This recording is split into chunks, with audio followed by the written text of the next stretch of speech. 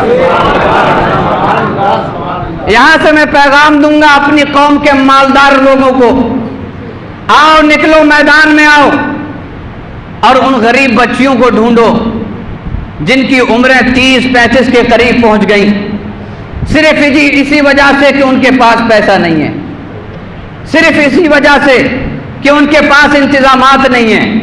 آؤ نکلو باہر آؤ، حضرت صدیق اکبر کے طور طریقے کو اپنانے کی کوشش کرو۔ حضرت صدیق اکبر نے کہا علی فکر مت کرو، ٹینشن مت لو، تم پیغام نکاح بھیجو، نکاح کا جتنا خرچہ ہوگا وہ سب میں اٹھاؤں گا۔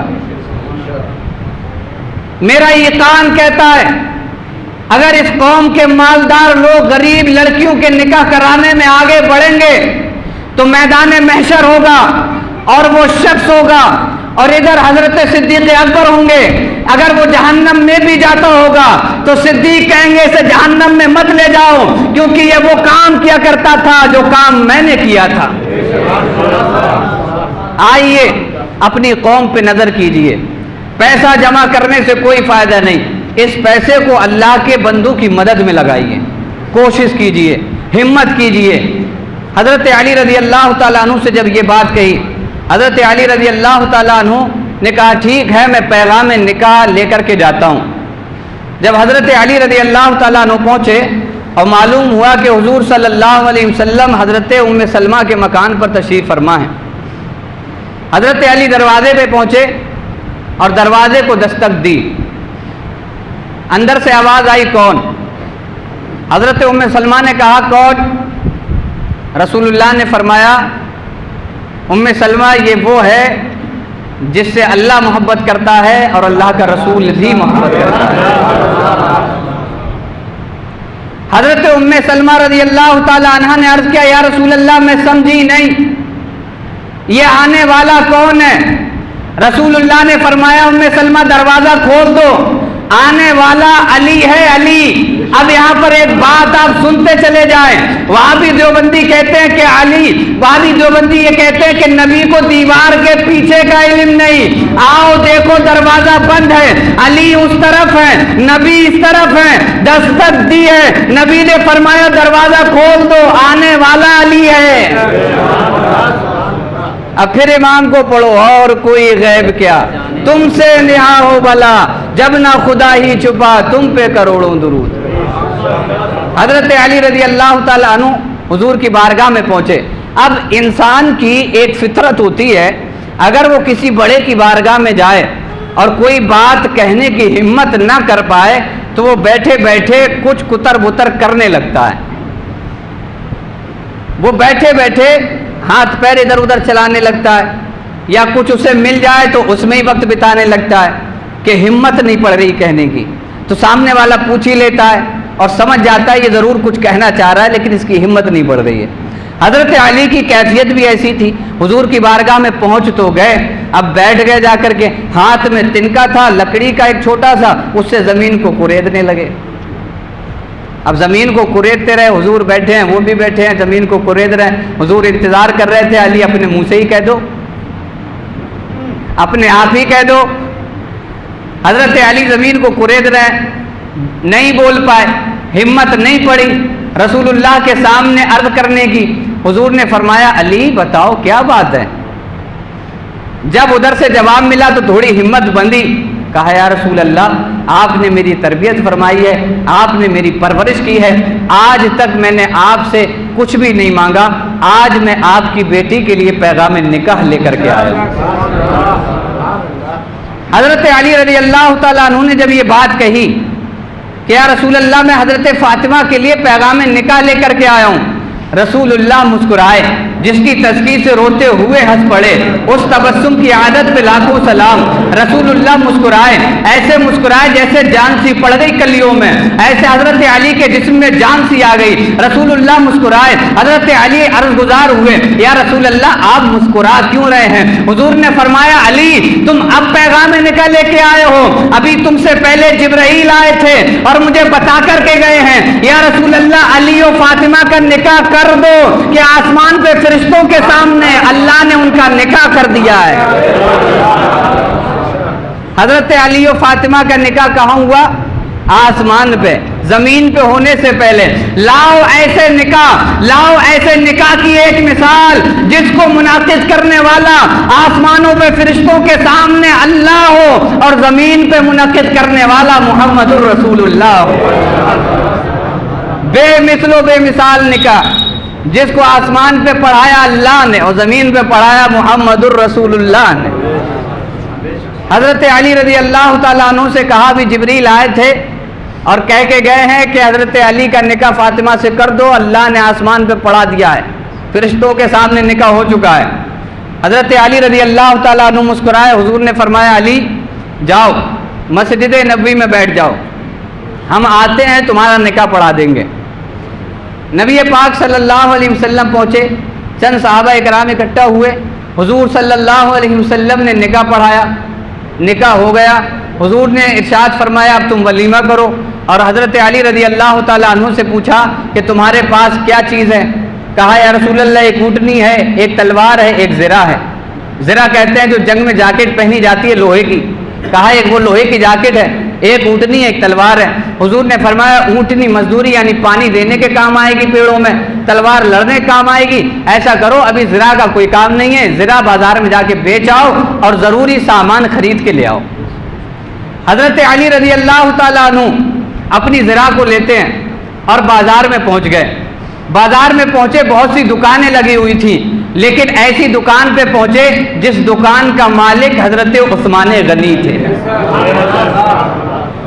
جس دکان کے مالک حضرت عثمان غنی تھے۔ اب یہ تو سخاوت میں پہلے سے ہی مشہور ہے، یہ تو اتنے مشہور ہیں کہ جب بھی ضرورت پڑی اسلام کو انہوں نے اپنی مال و دولت فوراً پیش کر دی۔ اب حضرت عثمان غنی کی دکان پہ پہنچ گئے اور معاملہ بتایا کہ میرا نکاح ہو چکا ہے اور میں یہ زرہ بیچنے کے لیے آیا ہوں، آپ اس کی قیمت بتائیں کیا دیں گے؟ حضرت عثمان غنی نے کہا تم بتاؤ اس کی قیمت کیا لوگے؟ حضرت علی نے کہا 400 مسقال اس کی قیمت چاہتا ہوں۔ حضرت عثمان غنی نے 400 مسقال دے دیے اور جاکٹ کو لے لیا۔ حضرت علی رضی اللہ تعالیٰ عنہ سے جاکٹ کو لیا، حضرت عثمان غنی کا انداز دے کے سخاوت کرنے کا۔ حضرت عثمان غنی نے کہا علی تم نے جاکٹ بیچ دی؟ کہا ہاں میں نے بیچ دی۔ کہا 400 مسقال پیسوں پہ دعویٰ قبضہ کر لیا؟ کہا قبضہ کر لیا۔ حضرت عثمان غنی نے کہا اب یہ جاکٹ تمہارے نکاح کی خوشی میں تمہیں تحفے میں عطا کرتا ہوں۔ جاکٹ خرید بھی لی، پیسے بھی دے دیے، بعد میں وہی جاکٹ گفٹ بھی کر دی۔ یہاں سے ایک طریقہ ملا کہ آپ بھی اپنے بزرگوں کو اس طریقے سے گفٹ کر سکتے ہیں، آپ بھی خوددار لوگوں کو اس طریقے سے تحفے دے سکتے ہیں۔ بہت سے غریب خوددار ہوتے ہیں، وہ آپ سے ڈائریکٹ نہیں لیتے ہیں، تو اگر کچھ بیچنے آئے تو ان سے وہ چیز لے لو، اس کے پیسے بھی دے دو، بعد میں وہ چیز انہیں واپس کر دو کہ ہم یہ چیز تمہیں تحفے میں دیتے ہیں۔ یہ طریقہ بھی ہمیں مل گیا۔ حضرت عثمان غنی رضی اللہ تعالیٰ عنہ نے جاکٹ کو واپس کر دیا، کہا یہ تمہارے نکاح کی خوشی میں میری طرف سے تحفہ ہے۔ یہاں سے یہ بھی پتہ لگا کہ نکاح کے وقت تحفے دینا جائز ہے کہ حضرت عثمان غنی نے دیے ہیں، لیکن تحفے شریعت کے دائرے میں ہوں اور دینے کا طریقہ بھی شریعت کے دائرے میں ہوں۔ یہ والا طریقہ نہیں جو آج چل رہا سلامی کے نام پہ، سب دولہا کی طرف سے وہ سب لڑکے بیٹھے ہوتے ہیں اور لڑکی والے کی طرف سے وہ لڑکیوں کی قطار لگی ہوتی ہے، اور پھر مذاقوں پہ مذاق، ہلے بازی، ہنسی بازی، مذاقیں، یہ سب چلتا ہے۔ ایک ایک روپیہ لے کے آتے ہیں 100 کے، 100 روپے ہوں گے، ایک ایک روپیہ ہوگا. اب وہ سلامی کرے گی، سلام کرو سلام کرو. دولہا بھی پریشان. اب 100 بار سلام کرنا کوئی مذاق ہے؟ پریشان ہو جائے گا آدمی. ہم تو راستے سے گزر جائیں، کر دیا تو لوٹ کے آئے، وہی ملا تو کریں گے نہیں. ہمارا حال یہ ہے. لیکن دولہا بیچارے کو کرنا پڑتا ہے، بھائی بارات لے کے آیا ہے، اگر سلامتی کے ساتھ جانا ہے تو اسے کرنا ہے. تو یہ سب ہوتا ہے. گفٹ دیے جاتے ہیں مذاق کے طور پہ، لڈو کھلائے جاتے ہیں مذاق کے طور پہ. پھر وہیں پہ لڑکے بیٹھے ہوتے ہیں، وہیں پہ لڑکیاں سلامی کرتی ہوتی ہیں، آپس میں ہنسی کھلا ٹھٹا چلتا ہے، ایک دوسرے سے مذاق چلتی ہے.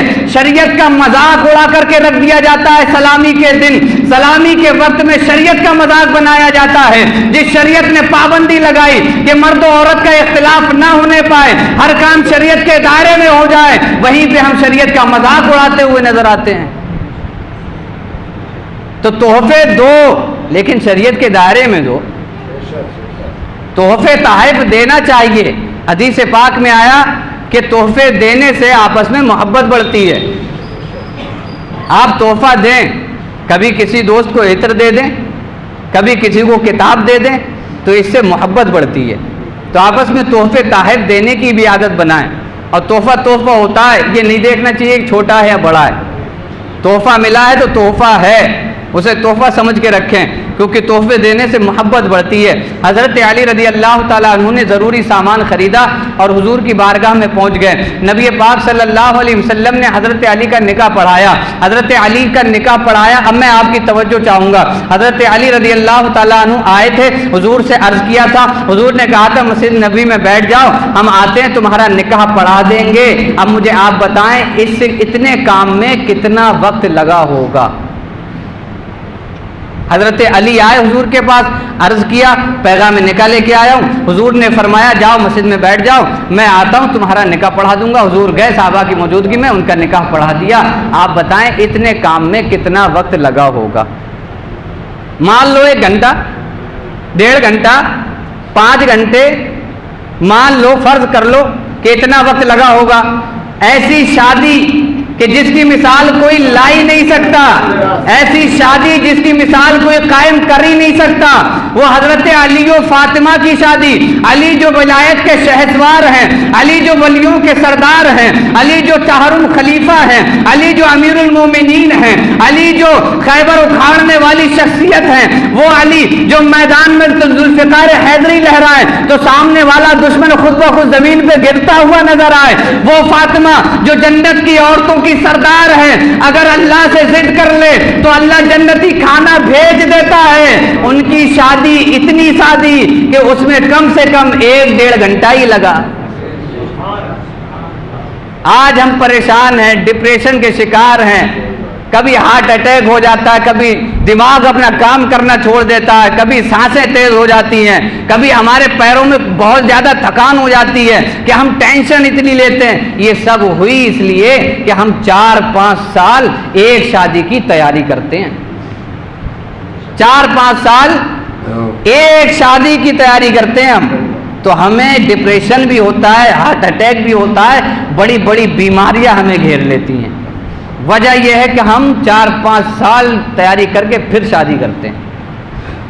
مہنگائی ہم نے کی ہے، شادی کے اخراجات ہم نے بڑھائے ہیں، ورنہ شادی وہ بھی تھی جو مسجد نبوی میں ہوئی.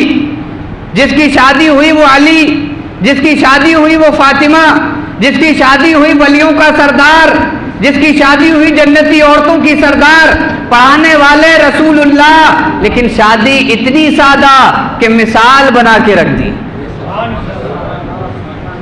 اب حضرت علی تو کام کر رہے تھے، انہوں نے تو سوچا بھی نہیں تھا مجھے شادی کرنا ہے. صحابہ کرام گئے تھے، کہا تھا، آگے پیغام نکال لے کے. کتنی آسانی سے ہو گئی شادی، کتنی آسانی سے ہو گئی. اب حضور صلی اللہ علیہ وسلم اور حضرت علی یہ چچا زاد بھائی ہیں. کون ہیں؟ چچا زاد بھائی. حضرت عبداللہ کے حضور صلی اللہ علیہ وسلم بیٹے اور جناب ابو طالب کے حضرت علی. تو یہ چچا زاد بھائی ہیں۔ حضرت فاطمہ رضی اللہ تعالی عنہ یہ حضرت علی کی کون بنی؟ کون بنی؟ بھتیجی۔ بھتیجی سے نکاح جائز نہیں ہے، سگی بھتیجی سے نکاح جائز نہیں ہے۔ حضرت فاطمہ سگی بھتیجی نہیں تھی، کیونکہ حضور کے حضرت علی سگے بھائی نہیں ہیں، چچا زاد بھائی ہیں، تو حضرت فاطمہ سگی بھتیجی نہیں ہے، تو اسی لیے ان سے نکاح جائز ہے۔ اور ہوا حضرت رسول گرامی وقار نے حضرت علی و فاطمہ کا نکاح کر کے یہ پیغام بھی دیا کہ تم دوسرے گاؤں میں تلاش کرتے پھرتے ہو، اپنے گھر میں بھی تلاش کر لیا کرو۔ ہمیں زیادہ اخراجات کا سامنا اور زیادہ پریشانیوں کا سامنا کچھ اس لیے بھی کرنا پڑتا ہے کہ ہم گھر میں چھوڑ کے باہر تلاش کرتے ہیں۔ اور علماء فرماتے ہیں شادی کے بعد اخراجات تو ہوتے ہی ہیں، خرچے بڑھتے ہیں۔ لڑکیاں صرف اتنا دیکھو کہ اس کا گھر ہو، کماؤ ہو، اللہ کے بھروسے شادی کر دو، اللہ کے بھروسے شادی کر دو۔ حضرت فاطمہ الزہرا کی جب شادی ہوئی، ایک روایت کے مطابق 15 سال، ایک روایت کے مطابق 18 سال عمر تھی، یعنی حضور نے آپ کی زیادہ سے زیادہ مانو تو 18 سال کی عمر میں شادی کر دی۔ ہمارے یہاں کیا ہے؟ ہمارے علاقے میں یہ ہے کہ جب تک عمر 26، 27، 30 کے پار نہ نکل جائے جب تک شادی نہیں ہوتی ہے۔ ہمارے شادی لیٹ کرنے کا نتیجہ بعد میں نظر آتا ہے۔ بعد میں کیا نظر آتا ہے؟ باپ بیچارہ بوڑھا ہو جاتا ہے، بچہ پھر بچہ ہی ہے، شادی اتنی لیٹ ہوئی ہے، بچہ پھر بچہ ہی ہے، اور باپ بوڑھا ہو چکا ہے۔ اب لالے کھانے کے تو پڑیں گے ہی کہ باپ کی طبیعت خراب ہے، جائے کون؟ تو شادی اگر صحیح عمر سے ہو جائے تو باپ جب تک بوڑھا ہوگا بیٹا کمانے والا بن جائے گا، تو اس طرح بھی پریشانیاں کم ہوں گی۔ لیکن سمجھائے کون کس سے اور سمجھے کون کس سے؟ جیسا ماحول بنا ہوا ہے ویسا چل ہی رہا ہے۔ تو حضرت علی رضی اللہ تعالیٰ عنہ کی شادی ہو گئی۔ نبی پاک صلی اللہ علیہ وسلم نے حضرت علی و فاطمہ کو بلایا اور ارشاد فرمایا، علی تم گھر کے باہر کے کام کرو گے اور فاطمہ تم گھر کے اندر کے کام انجام دو گی۔ سننے میں یہ صرف 2 جملے ہیں، سننے میں صرف یہ 2 نصیحتیں ہیں۔ ایک حضرت علی کو کر دی گئی کہ گھر کے باہر کے کام تم انجام دو گے، حضرت فاطمہ کو دوسری نصیحت کی گئی گھر کے اندر کے کام تم انجام دو گی۔ لیکن رسول اللہ نے انہی 2 جملوں میں پورا ایک نظام گھر کا دے دیا۔ میرے بھائی اگر مرد باہر کے کام کرتا رہے، عورت اندر کے کام انجام دیتی رہے تو گھر میں کبھی لڑائی جھگڑا نہیں ہوگا۔ لڑائی جھگڑے کب ہوتے ہیں؟ مرد کام پہ نہیں جاتا تو ہوتے ہیں۔ مرد کام پہ سے آیا اور عورت برتن دھلے ہوئے نہیں ملے، کپڑے پریس والے دھلے ہوئے نہیں ملے، یعنی وہ بیڈ پہ لیٹی ہیں مہارانی اور برتن سنے پڑے ہیں، جھاڑو گھر میں لگی نہیں ہے، تو لڑائی جھگڑے تو ہوں گے میرے بھائی۔ حضور نے پورا ایک نظام دے دیا گھر چلانے کا۔ علی تمہیں گھر کے باہر کے کام کرنا ہے، فاطمہ تمہیں گھر کے اندر کے کام کرنا ہے۔ اور جب تک امت اسی قانون پہ چلتی رہی گھروں میں چین و سکون و قرار رہا، لیکن جب اس قانون کو بدل دیا گیا، یعنی مرد گھر میں بیٹھنے لگا، عورت جاب کے نام پہ باہر نوکری کرنے جانے لگی، تو گھر میں تباہیاں ہونے لگی۔ کبھی کسی پہ الزام ہے تو کبھی کسی پہ الزام ہے۔ آؤ اسی قانون کے تحت آ جاؤ۔ اگر آج بھی وہ قانون اپنا لیا جائے تو ہمارے گھروں میں چین سکون و قرار آ جائے، بہت سی شکایتیں دور ہو جائیں گی اگر اس قانون پہ عمل کر لیا جائے۔ حضرت فاطمہ الزہرا رضی اللہ تعالی عنہ گھر کے اندر کے کام کیا کرتی تھی، اور گھر کے کام آپ کرتی تھی تو اتنی محنت کرتی تھی کہ آپ کے ہاتھ پہ چھالے بھی پڑ جاتے تھے، چھالے بھی پڑ جاتے تھے۔ آج اگر بیٹی اپنے گھر پہ فون کر دے کہ مجھ سے بہت زیادہ کام لیا جا رہا ہے اور میں تھک جاتی ہوں، اس کی روٹی اس کی روٹی، اس کے کپڑے اس کے کپڑے، اس کی پریس اس کی پریس، میں لگاتے لگاتے پورا دن تھک جاتی ہوں، مجھ سے نہیں رہا جاتا، تو ادھر سے پتہ کیا جواب جاتا ہے؟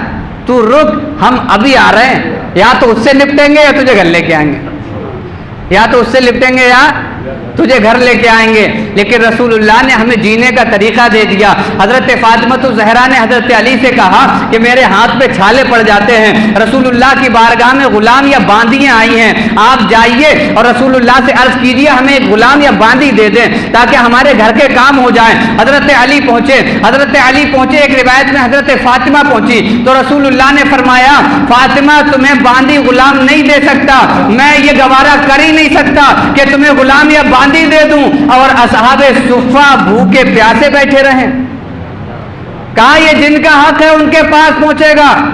رسول اللہ نے یہ نہیں کہا بیٹی تو میرے گھر پہ رک جا، تجھ پہ بہت زیادہ کام پڑ رہا ہے، تیرے ہاتھ پہ چھالے پڑ رہے ہیں، تو اپنے گھر پہ رک، میں تجھے کھانا کھلاؤں گا، مت جانا علی کے گھر۔ لیکن رسول اللہ نے پیغام دے دیا، میں اپنی اسلامی بہنوں سے کہوں گا کہ دیکھو سنو، دیکھو سیرت کو پڑھو، حضرت فاطمہ کے چھالے پڑ جاتے تھے، تمہارے ہاتھ پہ تو چھالے بھی نہیں پڑتے ہیں۔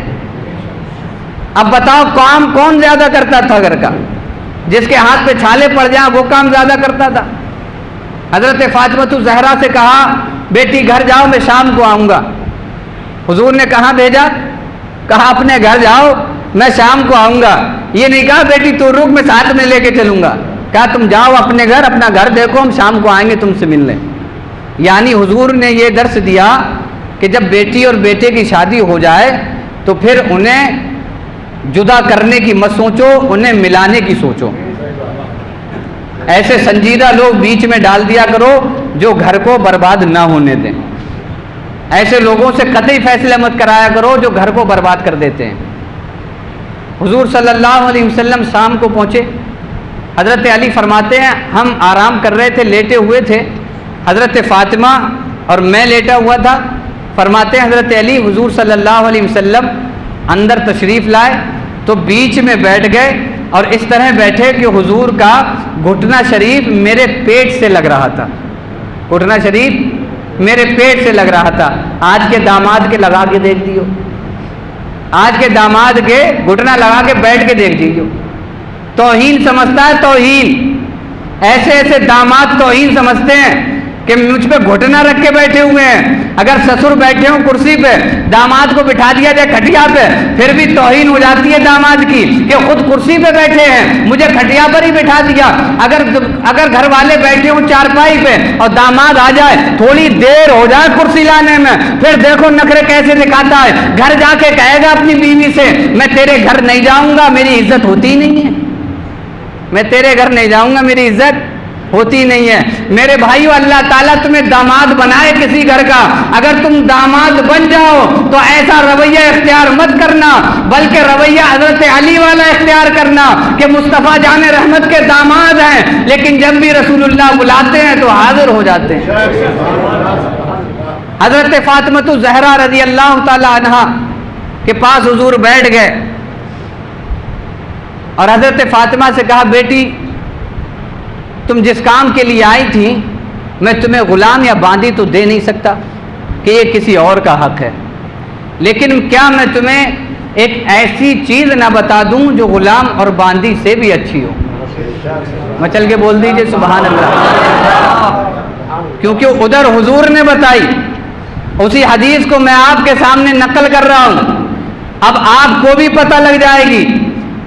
کچھ حضرات وہ کام کرتے بھی ہیں لیکن اہمیت کو سمجھے ہوئے نہیں ہیں، تو اب اہمیت بھی پتہ لگ جائے گی۔ نبی پاک صلی اللہ علیہ وسلم نے فرمایا فاطمہ غلام اور باندی سے بہتر یہ ہے کہ جب تم اپنے بستر پہ جایا کرو تو 33 مرتبہ سبحان اللہ، 33 مرتبہ الحمدللہ اور 34 مرتبہ اللہ اکبر پڑھ کے سو جایا کرو۔ صبح کو جب اٹھو گی تو ایسا محسوس ہوگا جیسے رات میں کسی نے پیر دبائے ہیں۔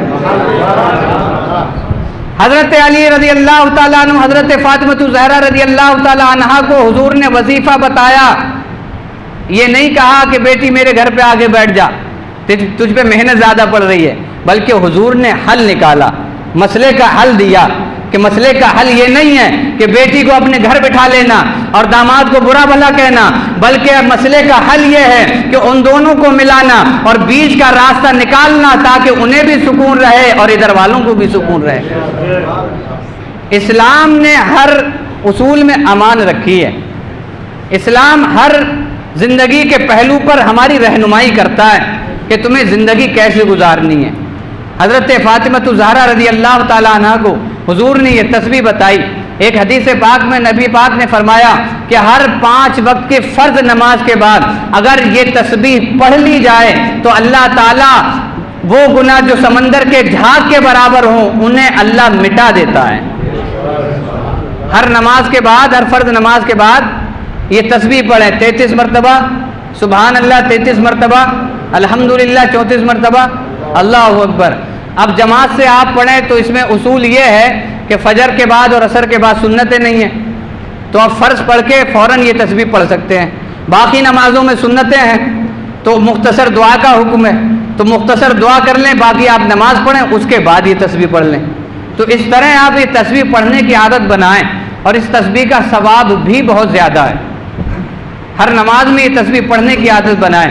نبی پاک صلی اللہ علیہ وسلم نے مسئلے کا حل دے دیا، گھر چلتا رہا. نبی پاک صلی اللہ علیہ وسلم کی شہزادی حضرت فاطمہ الزہرا رضی اللہ تعالی عنہا نے زندگی گزار کے اپنی کنیزوں کو، اپنی ماننے والیوں کو بہت سے سبق دیے ہیں. حضرت امام حسن فرماتے ہیں کہ میری والدہ محترمہ جب رات میں مصلی بچھاتی تھی تو اتنی عبادت کیا کرتی تھی، اتنی عبادت کیا کرتی تھی کہ صبح نمودار ہو جایا کرتی تھی، اور پھر اپنا دامن اٹھا کر کے اپنے دوپٹے کا پہلو پھیلا کر کے اللہ کی بارگاہ میں عرض کرتی تھی، مولا کوئی رات تو اتنی بڑی بنا دے کہ تیری بندی فاطمہ دل کھول کے تیری عبادت کر سکے. ان کے لیے راتیں چھوٹی پڑ جاتی تھی، ان کے لیے راتیں کم پڑ جاتی تھی. اور یہاں تو الٹا ہی الٹا ہے، یہاں تو رات اتنی بڑی لگتی ہے کہ گزرتی ہی نہیں ہے. سو کے گزارے پھر بھی نہیں گزرتی ہے. میری اسلامی مائیں اور بہنیں درس لیں حضرت فاطمہ کی سیرت سے، سنیں کہ ان کے لیے راتیں چھوٹی پڑتی تھی. کم سے کم تمہارے لیے رات اگرچہ چھوٹی نہ پڑے لیکن کبھی کبھی تہجد کی نماز کے لیے مصلی بچھا لیا کرو، 2 آنسو بہا دیا کرو، اللہ تمہاری تمنائیں پوری فرما دے گا. ضرورت نہیں پڑے گی دروں پہ جانے کی، ضرورت نہیں پڑے گی تمہیں اس کے چکر لگانے کی، ضرورت نہیں پڑے گی تمہیں میاں کے دربار میں حاضری دینے کی. چلتے پھرتے میاں کے دربار میں تمہیں حاضری دینے کی ضرورت پیش نہیں آئے گی اگر تم تہجد کے لیے مصلی بچھانا شروع کر دو. حضرت فاطمہ الزہرا رضی اللہ تعالی عنہا کبھی کبھی رات بھر دعا کرتی تھی امت کے لیے. حضرت امام حسن فرماتے ہیں میں نے اپنی والدہ سے ایک دن کہا، والدہ کبھی اپنے لیے بھی دعا مانگ لیا کریں. فرماتے میری والدہ نے ایک جواب دیا، کہا بیٹا حسن پہلے پڑوس ہے بعد میں اپنا گھر ہے. یعنی حضرت فاطمہ یہ بتانا چاہتی ہیں کہ تم پہلے دوسروں کے لیے مانگا کرو پھر اپنے لیے مانگ لیا کرو.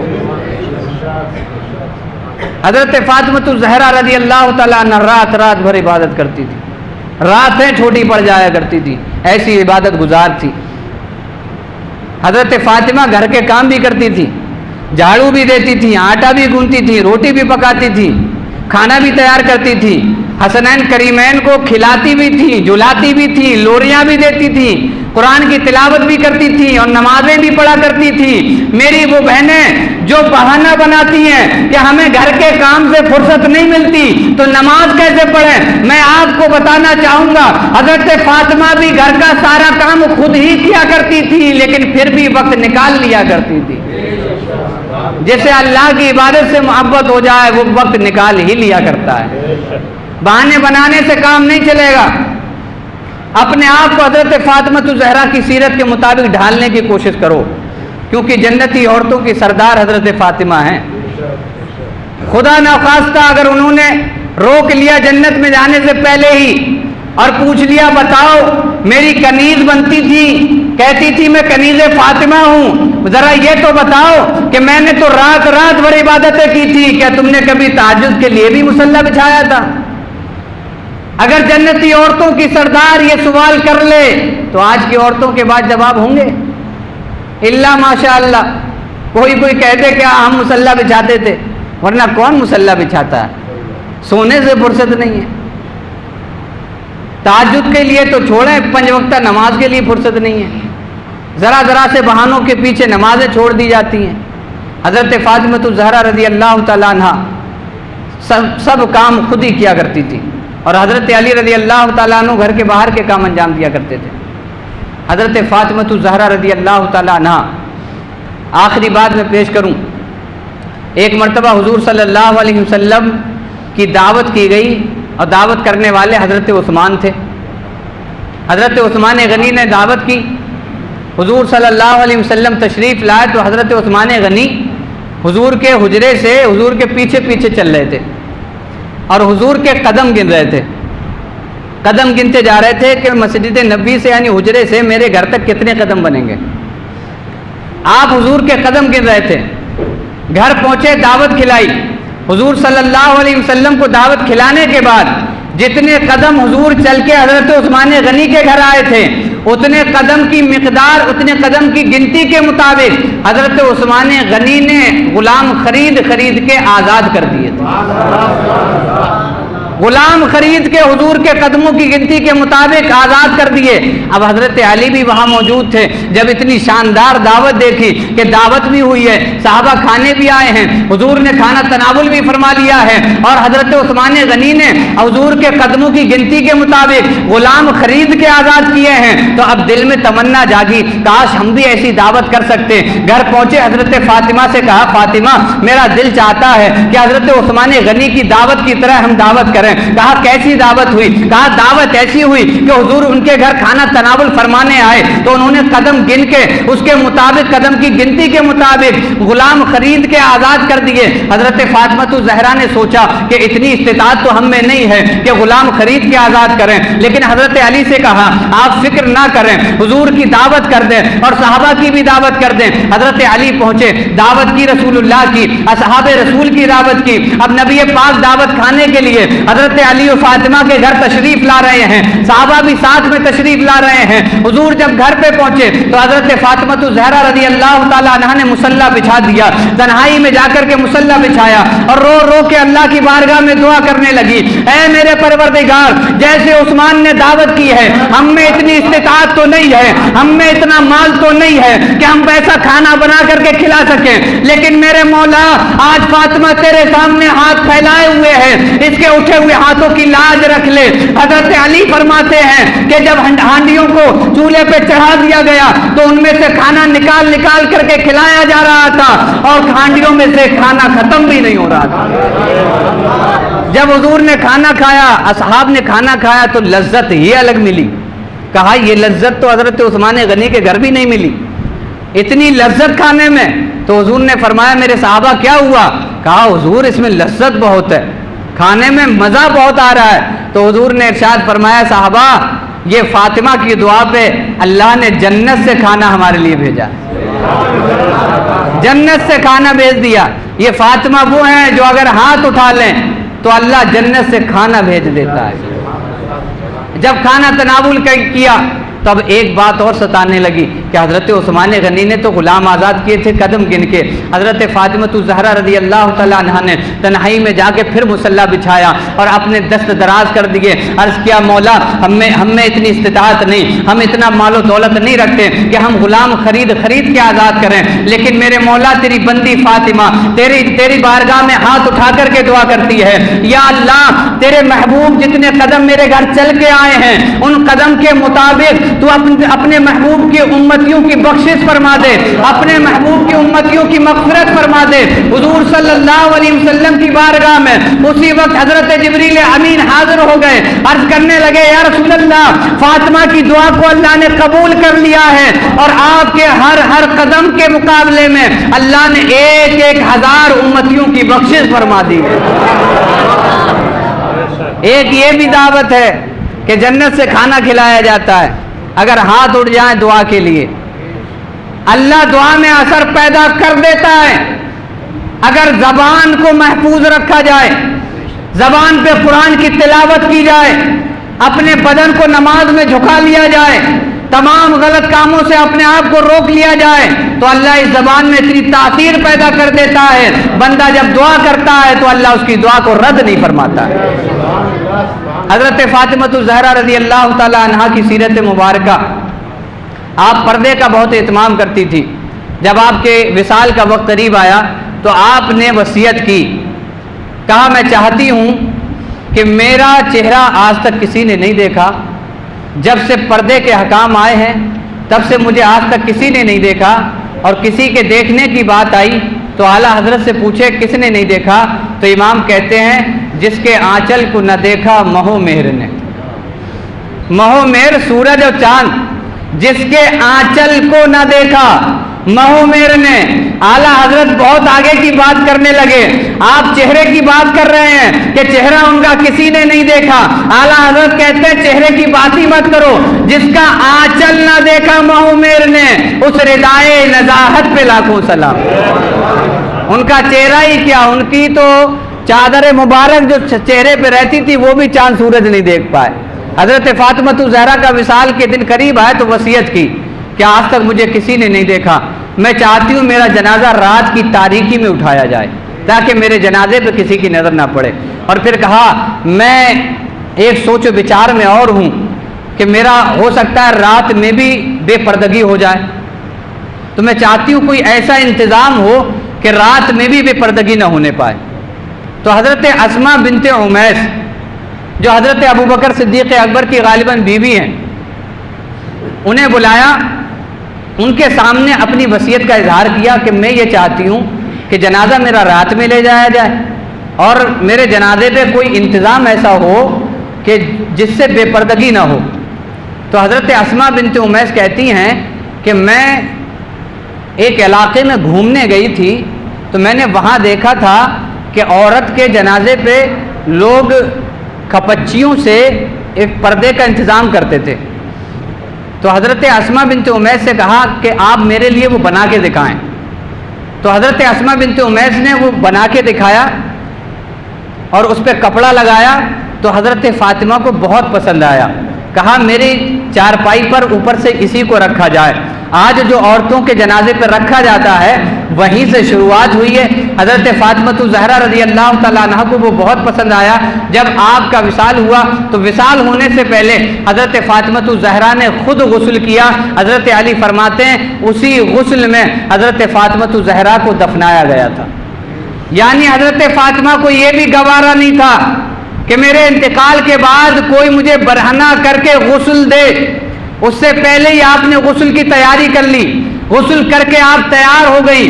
حضرت علی فرماتے ہیں جب فاطمہ کا وصال ہو گیا تو ان کی نماز جنازہ میں نے پڑھائی, اور ایک روایت کے مطابق حضرت عباس رضی اللہ تعالیٰ عنہ نے پڑھائی جو حضور کے چچا ہیں.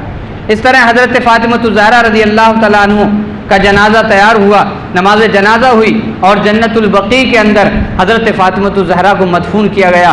اللہ تعالی ہمیں ان کا فیض عطا فرمائے, حضرت فاطمہ الزہرا جیسی سخاوت عطا فرمائے, ان کی طرح جذبہ ایمان عطا فرمائے, ان کی طرح میں عبادت کرنے کی توفیق عطا فرمائے. امام فرماتے ہیں جس کا آنچل نہ دیکھا مہو مہر نے, اس ردائے نزاہت پہ لاکھوں سلام. سیدہ ظاہرہ طیبہ طاہرہ جان احمد کی راحت پہ لاکھوں سلام. وما علینا الا البلاغ. السلام.